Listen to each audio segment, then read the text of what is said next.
Hello, everybody, and welcome to the next episode of Reading Rainbow Six Reddit.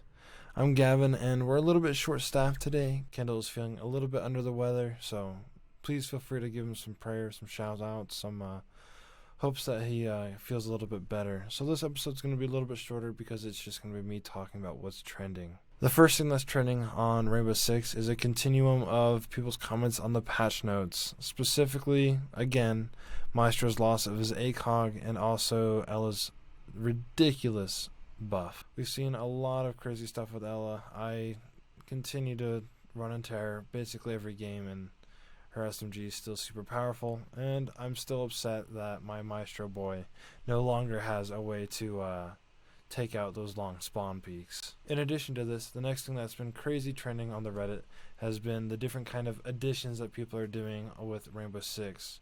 Not long ago, there was a spoof of Skyrim on the Google Home, but now people are putting Rainbow Six on the Game Boy Advanced, the iPads, their Apple Watches, and a bunch of other stuff. It's super funny. A lot of people are finding it hilarious. So feel free to check those out. They'll still be there, and they're pretty damn funny.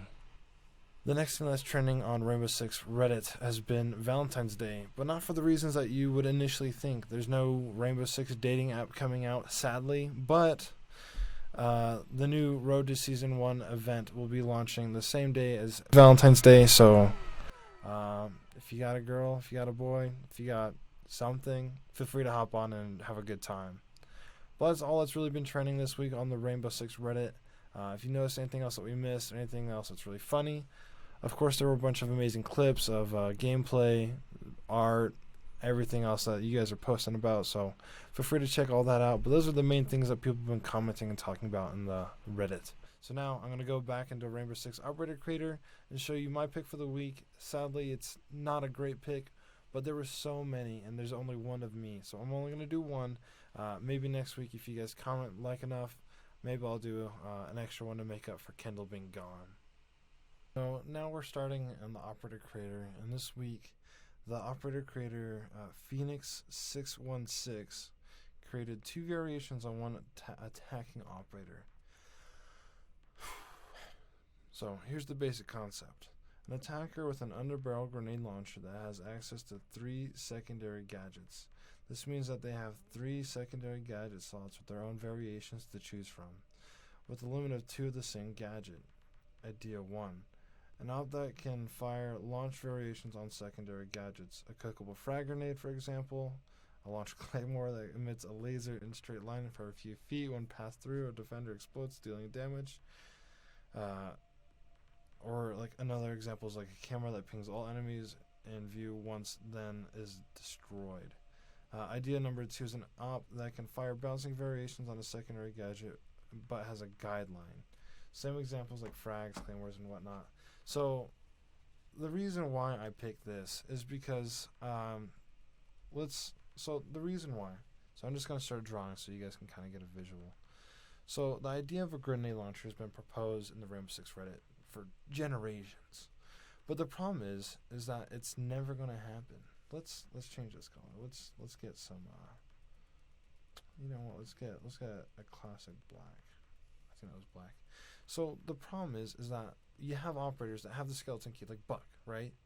And that already is super powerful. But let alone a grenade launcher, one that you could be refilling with frag grenades and claymores, I think is just a little bit silly.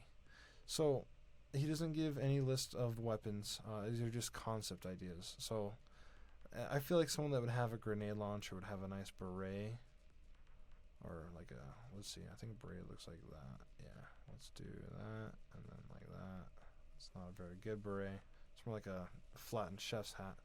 But yeah, the idea is not going to last because it'd just be simply so overpowered, especially with flying claymores. I'll draw that out here too. But this guy's going to have a nice rectangular face to match his beret. You know, a little bit of scruff, big nose. He's angry.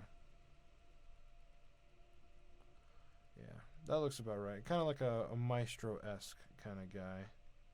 Potato ears. I feel like someone that would have a grenade launcher would want something to protect them from explosions. So maybe like a nice like collared shirt that would protect his neck. I mean, his face isn't as important. You know, that rectangular face is super strong. But let's give him some nice strong arms to hold up that bad boy grenade launcher. A zipper so he can take off his shirt whenever he needs for combat purposes. Let's give him some pockets too. Pockets are important, especially if you need to hold grenades and claymores to throw stuff in. It's gonna be a long sleeve shirt. I kind of want to look like Frost. Maybe some like oven mitts for the chef's hat. And then there's that. And then, so you got explosive ordnance. You need jeans, classic jeans, and then maybe some big combat boots that are hidden underneath the pants. There we go. So there's that. Let's give him a side view. So I guess the beret would look like that from the side. Yeah, I think it looks pretty good. Maybe he's got some hair tucked out, tuffed out, I mean. And then strong pointed nose, square jaw, big ass ear, and then some frowny face. Yeah, that's like spot on for what that was. His nice collar, big old muscles to carry around that grenade launcher. Yeah, that looks about right. Yeah, his arms are just gonna be down because I don't want to draw anything else. So then, yeah, I mean, let's draw this grenade launcher. So let's go the classic M4 route, right? So M4's got like this thing. Yeah, I think it's looking pretty good. It's probably got like a stock, like one of these things. That's pretty good. And then, from my experience in Call of Duty, they always have like these dots out here. I don't know why. But now we have the grenade launcher. So, grenade launcher's got like these ribs that you can't see. And then it just sticks out. And then like a second trigger. So there's that grenade launcher. Let's give it something to boof out of with.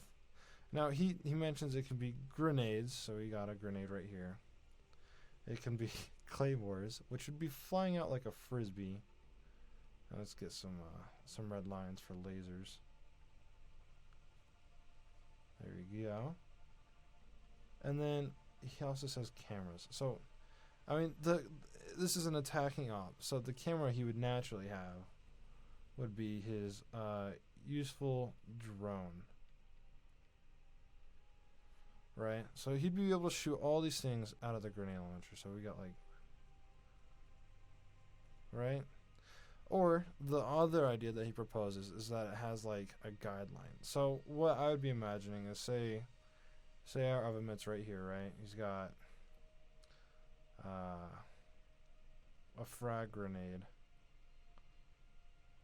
in his pocket, right? He's about to toss it. So the guideline would be like it's gonna bounce off this wall, and then it's gonna say bam, right? So we got a wall, we got the floor. So it'd be guiding this. Now this idea has also been proposed 100 different times, and I don't think so. The problem with the grenade launcher is it's simply too overpowered. The idea is that you can basically throw your grenade even farther is a little bit too much, and if it were to explode on impact, that's already ridiculous.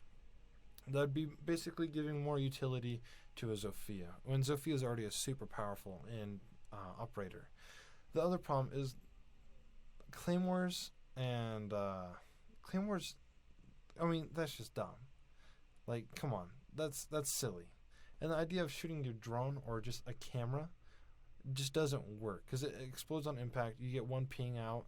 It's just so overpowered. It has so much utility. This operator can literally basically do everything, and then some. So the grenade launcher idea is completely out. That's why Buck has the skeleton key, because it's realistic and it doesn't throw off the meta. This would completely destroy the meta, and it's just ridiculous, right? But the idea of having a ping system, or not necessarily a guide system, that is also something you're not going to have in Rainbow, because Rainbow is supposed to be a hyper realistic game. It's supposed to be one of the more realistic shooters that is in competitive play. I mean, you also have to remember it's competitive by also, being kind of realistic, kind of down to the roots of what Rainbow Six is. So to give your person a visible guideline would be way too much out of them. It would be so disruptive of the immersive gameplay. It would be undiegetic, if I'm going to be completely honest. So you're never going to see any of these concepts in Rainbow Six Siege, probably ever. Now, I would propose others' ideas so that way you could maybe see these, but the truth is that there's no real anything that we can do to adjust these. If you were to just make it so the grenade launcher only shot like stuns or flashes, you'd basically having another Zofia or another Ash, which you don't want to see. There's already two operators that basically do the same thing. They're different enough that they offer different parts of the gameplay and change the meta up slightly, so it's okay. But launching claymores out is kind of just silly. And launching your drone has no real point, since you can already hook that thing like a damn frisbee. So there's not really a point for it. Same thing with the guidelines. You're just never going to see it. And there's nothing I can really do to adjust it to make it so you would actually see it in the Rainbow Six gameplay. The closest I would say... Yeah, I can't even think of anything for that. So never mind. You're never gonna see either of those. But... yeah, I mean, but this is kind of like my idea for what the operator would look like. So let me know what you think. I think it looks pretty good, pretty saucy. I mean, pretty mean. But unfortunately, you're never going to see either of these ideas in Rainbow Six. And like I said, these ideas have been proposed numerous times. So feel free to, give it a smile. Oh, also, I got to give him his operator icon. So let's put that in right here. So we got a nice square, right? And then if he's got a grenade launcher, you know what? We could just... well, if it's the grenade launcher, it'd probably be like just the physical grenade launcher. Oh, that's not good. Let's try. And then there's the ribs, right, for the grenade launcher. And then like the grenade would be like breaking the frame a little bit, because they do that. Right, it looks pretty okay. But say they do put that in, so that's what that one would look like. But if we're gonna do like this one, the guideline one, I would imagine that it would be like